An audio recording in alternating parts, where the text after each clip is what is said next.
आप कंडक्टर हो? आप ड्राइवर हो? कंडक्टर। आप ड्राइवर। आपका कितना बनता है? मेरा परमानेंट है। सर 800 रुपये एक दिन का बनता है, उसी में SIPF दोनों कटता है और जो रेस्ट बनता है उसको भी पैसे कटते हैं। आप ड्राइवर हो? 21,000 टोटल किलोमीटर के हिसाब से इनका। अच्छा, और कितने घंटे होता है काम? 8 घंटे। 8 घंटे होते हैं, बट अगर 1-2 घंटे ऊपर चलेगा और उसका आप पैसा नहीं permanent मिलेगा। हो दोनों? नहीं सर, कच्चे हैं, सब कच्चे हैं। सब कच्चे हैं। तो आपको कितना पैसा मिलता है, कॉन्ट्रैक्टर को कितना मिलता है? सर जानते हो आप? नहीं जानते? कोई कॉन्ट्रैक्टर नहीं हमारे बीच में। हाँ। हम और DTC हैं सीधा डायरेक्ट DTC? हाँ जी, बट हमारा 800 रुपये, 816, 13 रुपये एक दिन का, 16 रुपये, उसी में SIPF भी कटेगा। प्लस महीने में हमारा कोई रेस्ट नहीं होता, ना होली ना दिवाली, कोई दिन नहीं होता? कोई दिन नहीं। संडे सैटरडे कुछ नहीं? उसका पैसा कटेगा जिस दिन हम छुट्टी करेंगे। जितनी छुट्टी करेंगे उतना पैसा कट जाएगा। अगर आपकी मदद की जाए तो क्या करा जाए?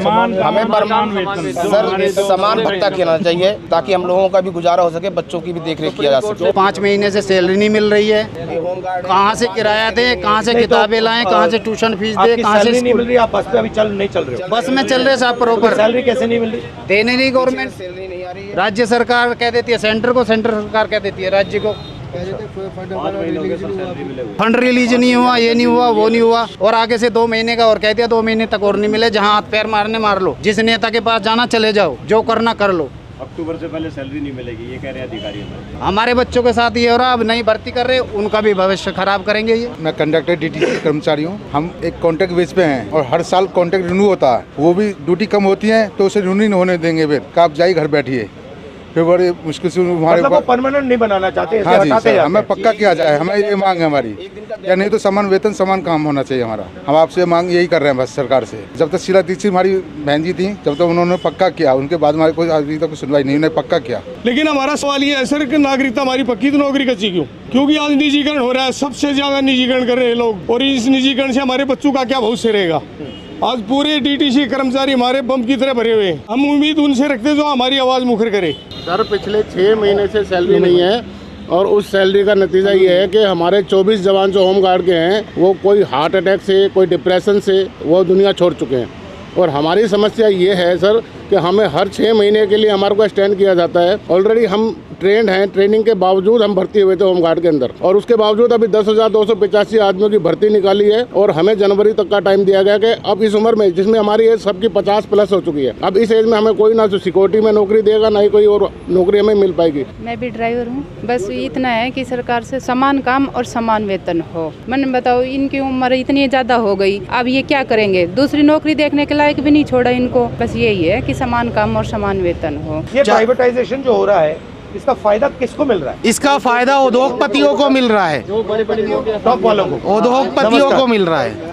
आप एक्सपीरियंस हैं, कब से चला रहे हैं आप? मैं जब चला नहीं रहा, मैं अच्छा, मैं अंदर हूँ वर्कशॉप के अंदर, और मैं वर्कशॉप में? हाँ, जब से बहुत संभाला है, गाय और बिछड़े के समय से मैं कांग्रेस का हो रहा हूँ, और मुझे बहुत खुशी है मेरे लिए, मुझे आपसे मिलने का सौभाग्य मिला। और आपके सामने मैं पब्लिक की समस्याएं रखूँगा। अगर आप सॉल्व करना चाहें, आप भगवान आपको मौका दे, तो आप इन बातों को ध्यान में रखिए प्लीज़, क्योंकि इसलिए आया हूँ यहाँ। ये आम आदमी है, ये आपकी ही जनता है, और आपसे प्यार करने वाले हैं कांग्रेस के नाम से। बताइए बताइए। ठीक है सर, रही बात रोजगार की, आज मोदी जी ने इतना बुरा हाल कर दिया देश का, हमें एक तरह से गुलामी महसूस होती है। पढ़े लिखे का अंतर खत्म कर दिया इन्होंने। पर अनपढ़ मजदूर 18 से 20 हज़ार लेता है, पढ़ा लिखा 25 हज़ार लेता है। हम एक आम आदमी हैं जो पूरी ज़िंदगी नौकरी करने के बाद अपने बच्चों को एक अच्छी शिक्षा दिलवाते हैं कि बच्चा कहीं सेटल हो जाएगा, लेकिन अंत में उसको भी 30 हज़ार 35 हज़ार ही मिल पाते हैं।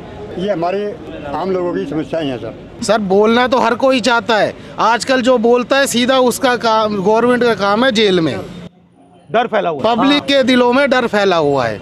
आप लोग पैसा बचा पाते हो या बिल्कुल बिल्कुल नहीं सर, बिल्कुल नहीं। और अगर आप कहीं बस पे जाओ तो आपको पैसा देना पड़ता है या आपके पास पास होता है? आपके पास पास ऐसा कुछ नहीं है जो आप बस में फ्री जाओ। तो धन्यवाद आपका।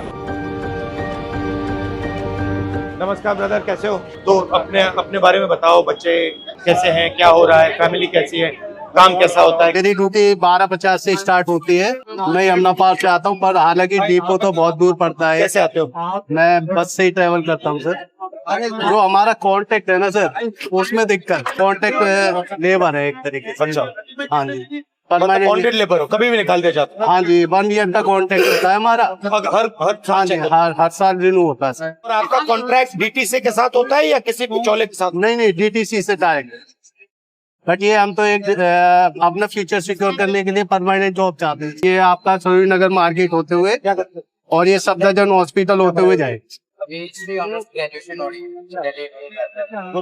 अच्छा लगा आपका सब प्रोग्राम अभी क्या है? बस कंडक्टर से, बस ड्राइवर से बात कर रहा था। मैं देख रहा था इनकी मतलब मुश्किल प्रॉब्लम क्या है, थोड़ा समझना चाह रहा था। क्योंकि मैं पहले जो ट्रेन ड्राइवर्स थे उनसे मिला था, तो फिर बस ड्राइवर ने मुझे कहा कि बस ड्राइवर से भी आपको मिलना चाहिए, उनकी भी समस्या है।